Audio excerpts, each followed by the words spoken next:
नबी पाक सल्लल्लाहु ताला अलैहि वसल्लम फरमाते हैं, मैं ना जन्नत का दरवाज़ा खोलूंगा तो एक औरत को ना मैं सबकत ले जाते हुए देखूंगा, यानी वो जल्दी से जन्नत में दाखिल हो रही। या बाज़ शारहीन कहते हैं कि हुजूर दाखिल होते ही सबसे पहले उसका चेहरा देखेंगे।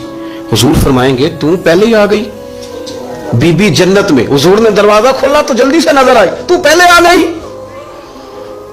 सब ने लिखा है कि इस औरत की शान ये है कि सबसे पहले जन्नत में गई। मैंने हदीस पढ़ी तो मैंने नीचे हाशिए में लिखा, मैंने कहा मेरा ख्याल ये है कि इसकी ज्यादा शान ये है कि जन्नत में इसकी सबसे पहली मुलाकात मदीने वाले महबूब से हो गई।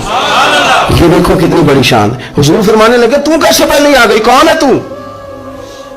तो वो कहने लगी हुजूर मैं बेवा हूं, मेरे बच्चे यतीम थे, मैंने उनकी खातर ना बैठी रही, मैंने निकाह नहीं किया, मैंने उन यतीमों की परवरिश की, बेवा बन के जिंदगी गुजार दी, उन यतीमों के लिए बैठी रही। इसको जायज है, ये कर सकती थी, लेकिन इसने सोचा कि मैं इनकी निगहबानी यतीमों के लिए बैठी रही।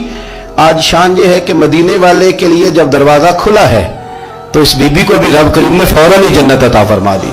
ये सबसे पहले गई। मैंने देखी हैं ऐसी औरतें 23 साल में बेवा हुई पर उम्र बच्चों के नाम कर दी। मुझे पता था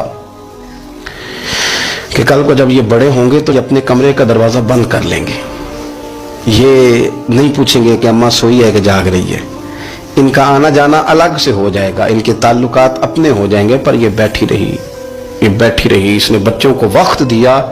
तो बच्चे तो क्या इसको सिला देते थे, रब ने ये सिला दिया है कि सबसे पहले इसे जन्नत में दाखिला अता फरमाया।